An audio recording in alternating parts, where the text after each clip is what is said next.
everyone, it's Shell from Scrap Secrets and welcome back to my channel. Today's video is part of the hashtag Team Tiny Interactive Card Hop, and we're going to be making a Slimline pop-up shadow box card.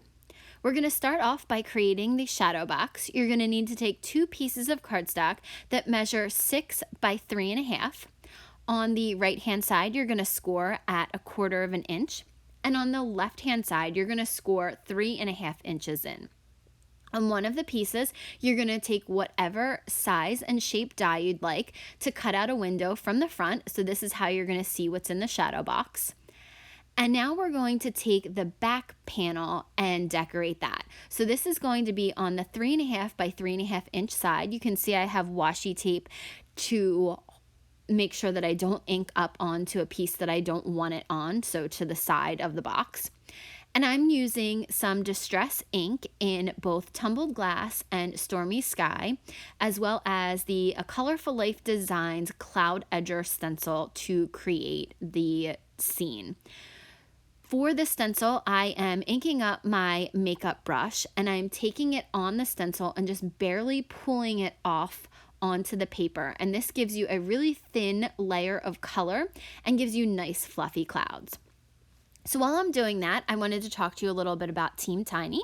We are a collection of YouTubers that have less than 1,000 subscribers, so you won't see commercials on commercials or ads on our videos. We're actively trying to grow our subscriber count by participating in these hops, and every month we bring you a hop based on a new card technique. We do have a lot of great things coming up, and we are a hashtag driven hop, so you want to make sure that you click on the hashtag in the title of the video, and everybody who is participating in its videos will show up. And since we are a collection of small YouTubers, we really are trying, like I said, to grow our base and really trying to be supportive of each other. We love comments, likes, and especially subscribers. So if you like what you see along the hop, make sure that you comment, like, and subscribe to the channels so that you don't miss any of the creativity for the upcoming videos or anything else that any of the creators do. So now back to the card, we are going to work on the interior pieces for decoration. I'm using the Lawn Fawn Berry Special stamp set to do the pieces that are going to decorate the inside of the card. So I am using a piece of cardstock that measures 1.5 inches by 4 inches. Because our interior piece measures 3.5 inches, I did an extra 1/2 inch so I could score at 1/4 inch on both of the sides.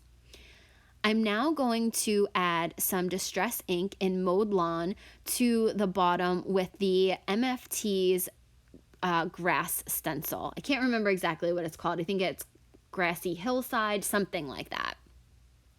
I've also colored and fussy cut this strawberry vine off camera, and you can see I scored at both sides. I've also done another piece with some grass, and here's where I mess up. What you want to do is, if you want something to be closer to the front of the box, you need to move it more towards the right-hand side. If you want it to be in the background, you want to make it closer to that score line.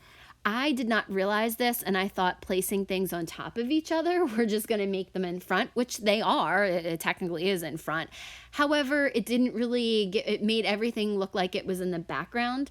So I will disassemble this, but I wanted to leave it in to show you guys what not to do. So that's what not to do, and I will fix it in a little bit, but I haven't realized my mistake yet.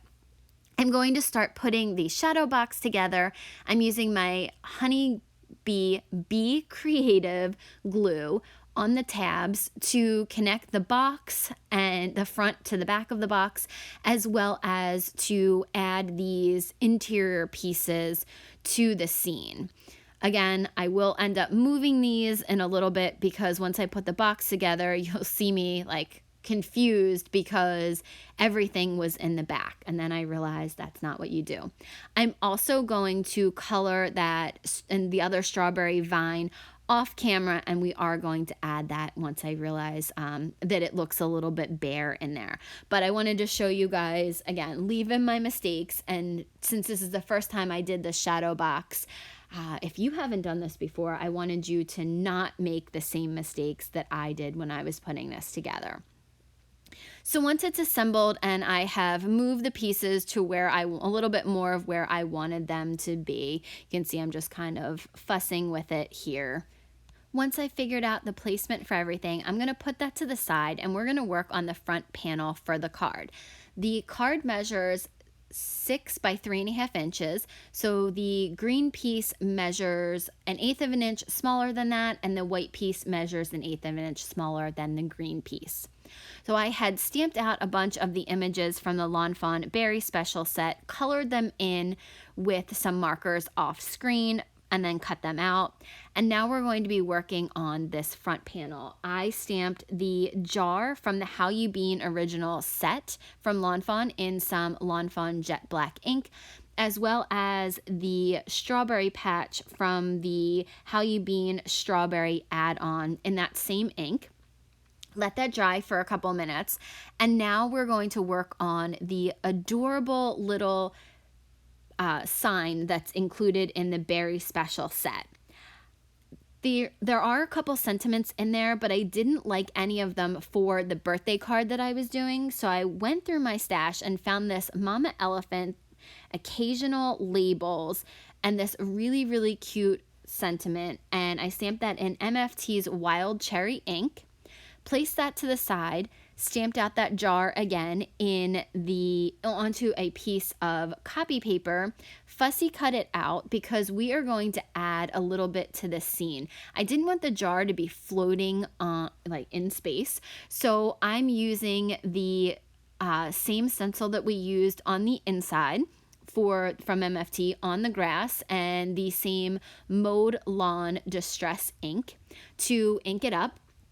I'm doing 2 layers, and I'm going heavy-handed on the first one and a lot lighter on the second one. So you have 2 distinct layers of grass on the scene. So once I've done that, I'm going to remove the mask from the jar, and I love this. I love when you reveal the you pull the masks off and see the ink blending underneath of it.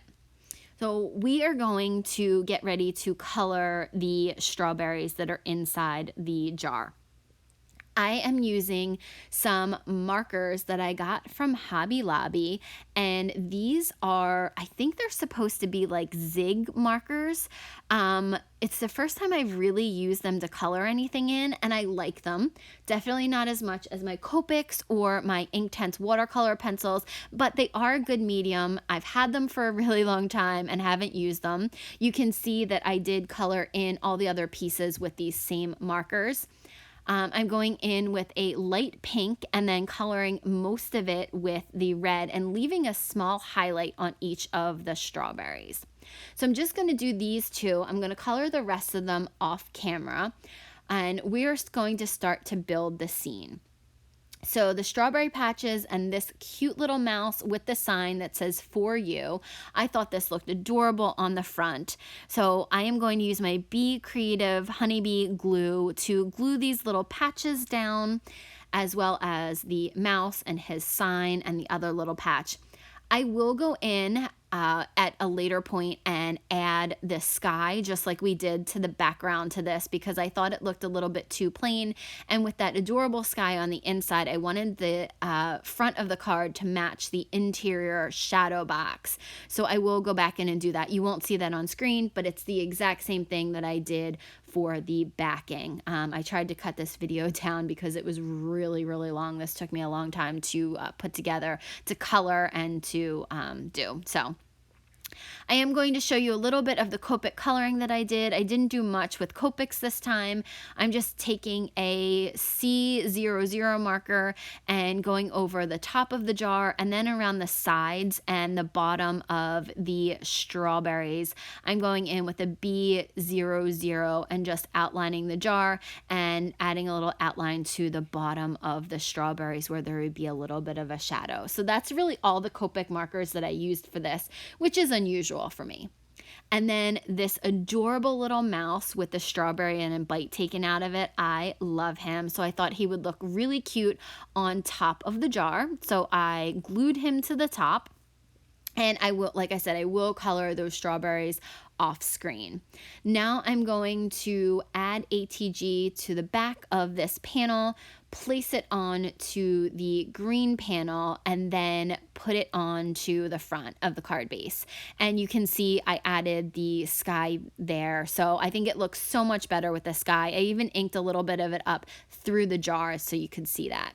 So I'm now adding that to the front, and then we are going to go back to working on the shadow box. So you can see it's all together. I added that extra vine.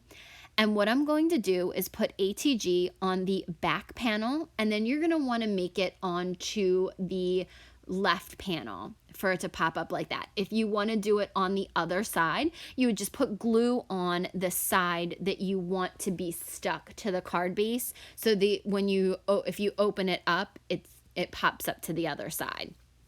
So I've glued it down. I didn't line it up exactly perfectly at the bottom, so that's why you're going to see a little bit of the white at the top.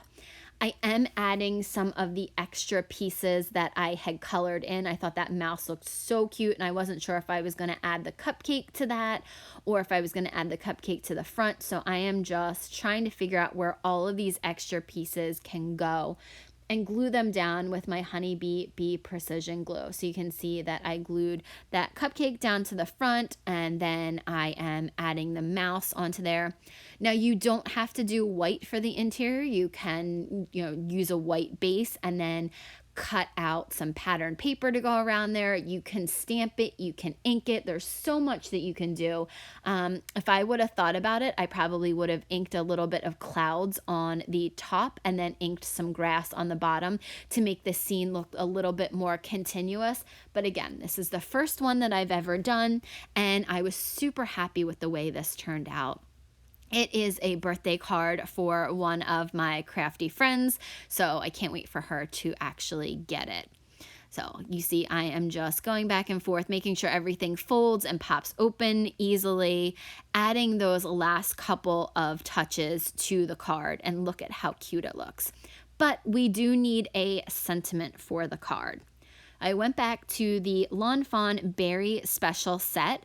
After I glued that last cupcake down into place. So now I have added all of the extra features on, and now we are going to stamp out the sentiment. I stamped it out in Lawn Fawn Jet Black ink, and then the berry in that same wild cherry ink.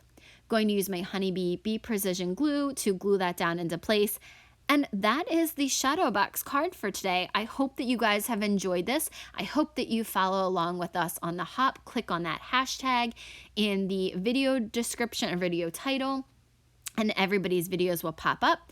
I thank you guys so much for spending time with me today. Thanks for watching. Comments or questions, leave them below, and I'll see you again real soon for another video.